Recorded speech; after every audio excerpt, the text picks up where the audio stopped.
On this week's interview, I'm joined by former Malaysian international Lee Tuck. Lee had a great career in Thailand. He came across here when he was 21 years old and played for Nakhon Pathom, Nakhon Ratchasima and Bangkok FC. Thank you for joining me, Lee. It's a real pleasure to talk. First of all, I heard a story about when you first arrived in Thailand, you were going for a trial and you forgot your boots. Is that true? No, I don't think that's true. No, I arrived so basically I got an opportunity to come to Thailand through Michael Byrne, who was a big sensation back then. The first white guy with blonde hair, scoring from all over the shop. So yeah, he got me a trial. I went to Nakhon Pathom. Didn't know nothing about Thailand. Didn't know, how the setup was, the facilities, etc. Didn't know much. I just knew it was a beautiful country. Heard great things about it. I wanted to go back into professional football, and took the opportunity to go out there and play. I was only playing semi-pro at the time, and I was working as well, so I just wanted to play full time. Got the opportunity, went on a 2-week trial. Basically, sold my car, quit my job, let my football team know that I'm going to be leaving the club. So I took a bit of a gamble on the opportunity for the trial. Went over there with my boots, so I did have my boots. Didn't know what to expect, but yeah, never looked back after that, and things worked out So pretty what well. were your first impressions when you came in? Because it's obviously a huge change moving from non-league in the UK to a new country. What was the first impressions of the game? Because it's quite different, and even back then. Yeah, so first impressions arrived in Thailand in the evening. I got picked up by one of the senior players. I got took to the hotel. Then we basically had some traditional Thai food put out, which was, shared plates and different foods, which you don't get in the UK. It's kind of like you have your plate of food, someone else has their plate of food. Then the next minute we had a tower of beer come out onto the table as well, which I was very surprised. So yeah, this particular player wanted to have a drink, so massive tower of beer, and I was like, I've just literally like come out here trying to change my life, left everything behind. The first thing I want to be doing is having a beer, but out of courtesy, I had a couple of glasses. Next day we had straight into it, a game. Trial game, as some Thai teams do. They throw you straight in the deep end. And then I was on the bench and I was watching the game. I thought, okay, yeah, I think I'm confident I can play at this level. I can make a good impact. Came on for the last 20 minutes and then played on the wing, did a sprint down the line, and then all of a sudden the warm air just started filling the lungs, and I was like, very struggled with the climate change. I got through the game, did okay. The mentality of the guys I thought was brilliant. They're very welcoming, very friendly, like to joke, like to have a laugh. So kind of, that was nice. But yeah, I was very surprised. Physically, they don't look as, dominating as the UK players. But a lot of the players are aggressive, they're fast, technical, and I just thought for me at that moment in time, it was a great place for me to progress my football career, and Thailand was the perfect situation for my age at 21.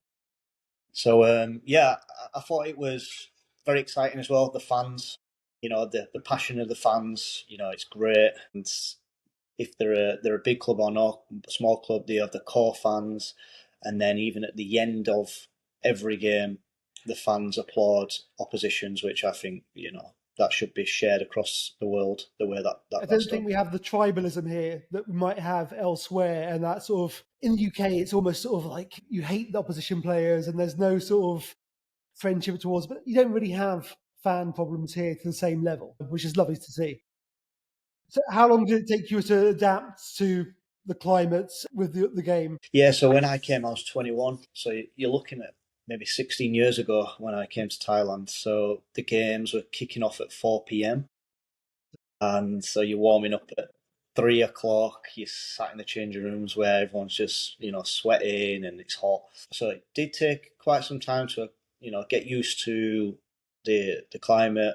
Obviously, the food was very different. So like people having rice for breakfast, which is very different for me. But it got to a point where I'm waking up, I'm like, oh yeah, I want some rice and this for breakfast. So yeah, I would probably say about 2 to 3 months where I really settled into it and it started feeling normal to play in them heats. And I'm quite like fair skinned as well, so I burn pretty easy. But yeah, I didn't mind playing in the hot weather. I I think once actually you enjoyed immerse it. yourself, it sounds like you fully went in the full Thai lifestyle, which is a great way to do it. And a lot of foreigners here seem to really struggle to be able to settle, but the few that manage to do it do very well. Yeah, because I look back on, there's so many great players in the UK, all different levels of the leagues, and they've got so much ability and gifts that they could bring to Thai football. But I don't know what it is. But there's not many UK players who go to Southeast Asia who stay there for a long careers. I don't know if it's the culture or the expectations, or they can't adapt to the situation. But it tends to be 2 or 3 years. Most players tend to move on. But South Americans, Africans, some Spanish players, they seem to adapt and have quite a long career in I've had this some of these conversation a lot countries. with lots of Brazilians recently about why Brazilians seem to last longer in the Thai league, and I think it might be something to do with the weather, and also that they're a lot more relaxed vibe that sort of matches into the Thai mentality, maybe. Yeah, I think as well. Like you've got to think of the facilities they've been brought up in, the opportunities they have. Like people in the UK, we've got a lot of comforts. They've got good facilities. They automatically think England's the best place to play football. It is at the very top level. Your Premiership, your Championship, and obviously League One now. But below that, if you go to Thailand, Malaysia, China, South Korea, all these different countries, the facilities, the opportunities, the exposure is a lot better than playing the lower leagues in England. But yeah, I think it's underrated in the UK for players that they don't not exposed to it, and the I mean, I think opportunities the are UK is there. very insular in the way we look at football generally. I mean, we're not big at looking at other leagues, and most of our players don't really play elsewhere. It's changed a bit over the recent years. Yeah, But yeah, I true. think if you look at clubs like Buriram and Muangthong now in the league, the facilities there are amazing. And the comparison could be to probably some Premiership clubs, but Buriram especially. You play for numerous clubs in Thailand, so you've got good experience of the Thai league from the start of your time in the Thai league till the time you left. Do you think it developed lots and moved on? Massive, yeah. So they did. You could see it year on year. So the year I got there, I think it was unlimited foreigners. There was hardly any foreigners in the league at the time. The next year, you could see TV sponsors started coming in, exposure. Then other sponsors started coming in. Then foreigners from all over started coming on trials. So you'll have pre-season. You could have 50 to 100 players coming through one particular club on trial. But from there, I think they've developed the football. So the football's definitely developed the young players coming through and the senior players who were there. The quality was there. The facilities have got better across the board for all the clubs. The fans grew massively, and then yeah, just the exposure through the TV as well. So yeah, every year it grew so quickly, and then from there, the salaries got better. It brought in better foreigners, filtered out other players, and then it grew and grew. And then, as you can see, there's more leagues that have grown from that. I've not had a touch on it over the last few years because I've not been there, but yeah, from day one to where it is Yeah. now, it's a massive development, Yeah, I which think is great to it's see. still going from strength to strength, really. Apart from during COVID, I think a lot of the sponsorship fell off. So we took a couple of years to reset and it's rebuilding, but it's getting back that way. What would you say your favourite club to play for was? I don't know. Yeah, obviously Bangkok FC. Bangkok FC. I got the Golden Boot. Did very well for them, scoring 55 goals, 75 league games. So obviously the career I had there was great. I had a great connection with the staff players and the fans. So I'll probably say between Bangkok FC and then Nakhon Ratchasima, I had a great time there. Great connection with the fans. Great city. Loved it there in Korat. So probably say them two. Yeah, we won the league as well, League One with Nakhon Ratchasima. So for me, them two clubs are the standout clubs where I've got a bit of a soft spot. And how did you find the travelling? Because you must have travelled, well, when you were with Bangkok FC, they were in T2 at the time. So you must have travelled extensively all over the country.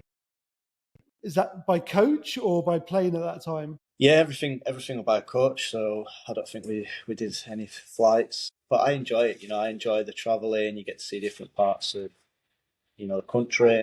You're doing it with the guys you're playing football with. Everything's set up for you, the food, the hotel.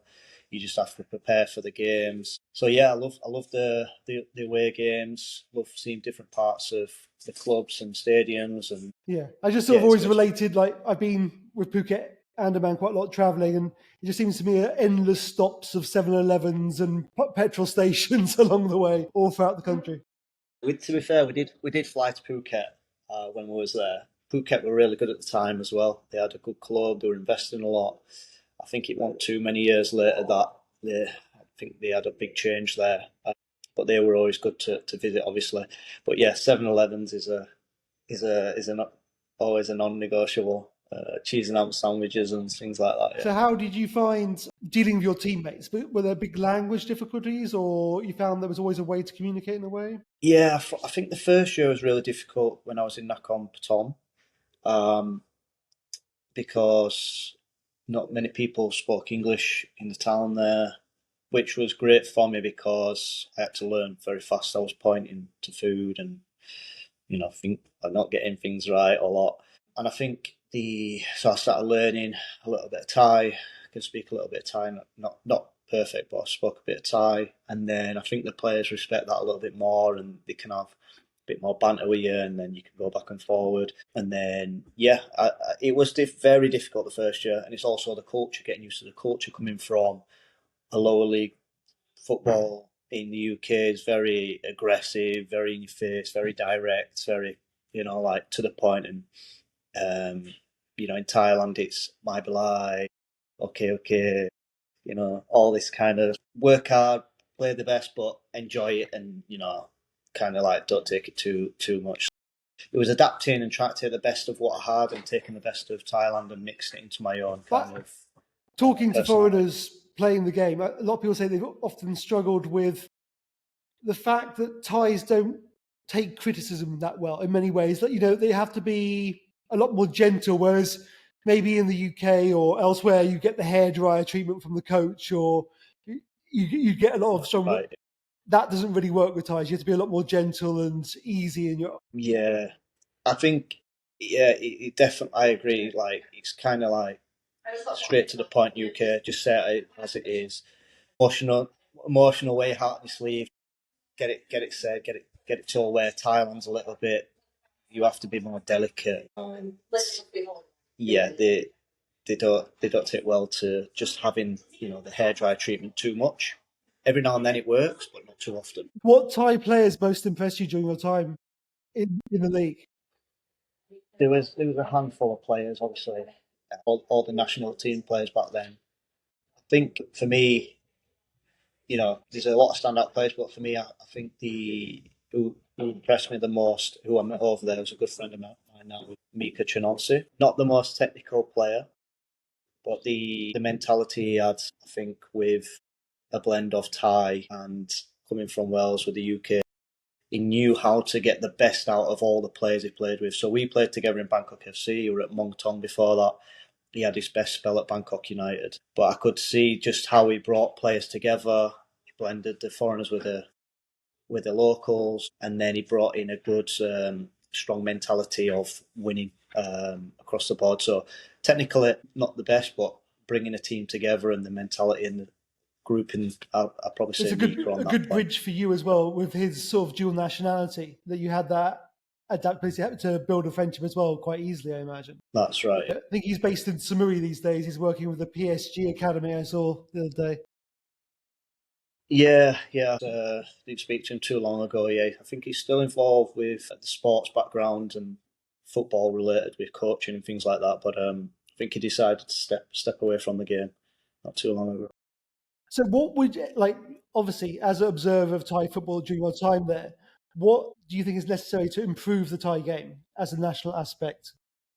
What the Thais need to improve on? So when I was playing there, I think sometimes tactically they're a little bit exposed defensively. So I think the top teams have nailed that. Where they know how to position, they know how to play. I just think some of the teams in the lower divisions or in the bottom half of the league are too exposed defensively. Very easy mistakes defensively, even if that's one to one or positioning. I think that's where a lot of the teams have need to evolve really.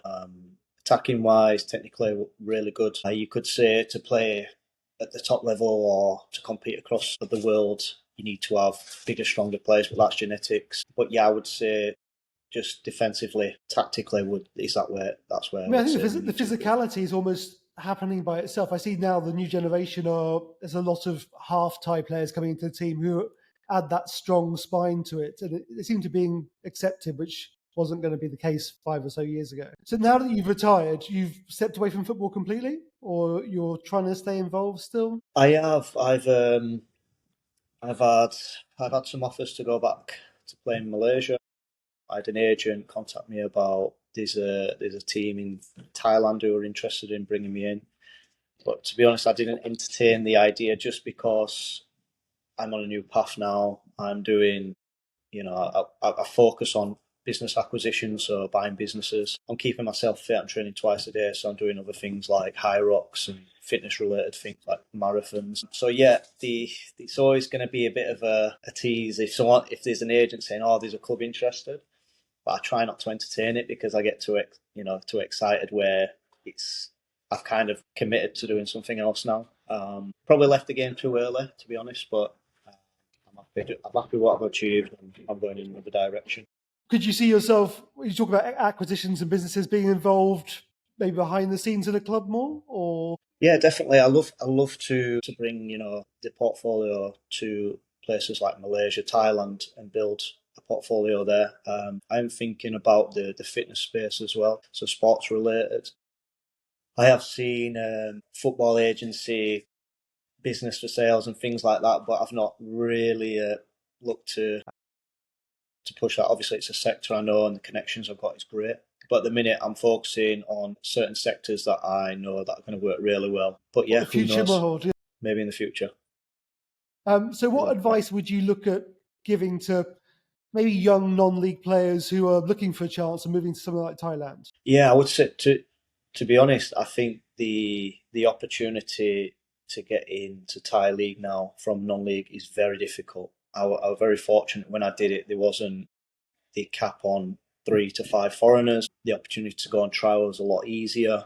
The standard wasn't as good back then, and the funding or the exposure for the clubs wasn't as big back then. When I went there, if you was a UK player, you know, a British player coming in, they'll definitely have a look at you no matter what level you were playing at. But now it's kind of like they've got the agents, they've got the players, they know what type of players they want. So it's developed so much. But I would say I've had contacts from players before. I've said put yourself out there, speak to as many agents as you can, contact the clubs direct. If you're really that motivated and you're not getting the answers you need or the opportunity, go out there and literally knock on doors, go see people, go to clubs, and just say, look, this is me, this is what I've done, this is my career. Will you have a look at me for a couple of days? The opportunity is there. You just have to commit. I think you might have to go It lower down the depends. league than probably they couldn't go straight to T1 now. I think it would have to be a footstep Yeah, in, of but yeah, course. I agree. Yeah, obviously you can't go to the likes of Mongtong Buriram, these clubs, and just knock on the door. I'm saying there's many leagues in Thailand. Your best option is going through agents who have got exposure to the clubs. They're on Facebook, they're on LinkedIn. You've got Instagram. You can contact all the clubs on Instagram. If you've got if you want to back yourself and you want to commit, you've got to do what you got to do. But yeah, put yourself out there. If you can get yourself out there, it's a great opportunity. What was the most impressive club structure you went to when you were out there? Thought Nakhon Ratchasima were really good. Nakhon Tom thought they was a good first club for me when I arrived. I thought Bangkok FC were great as a family-run football club.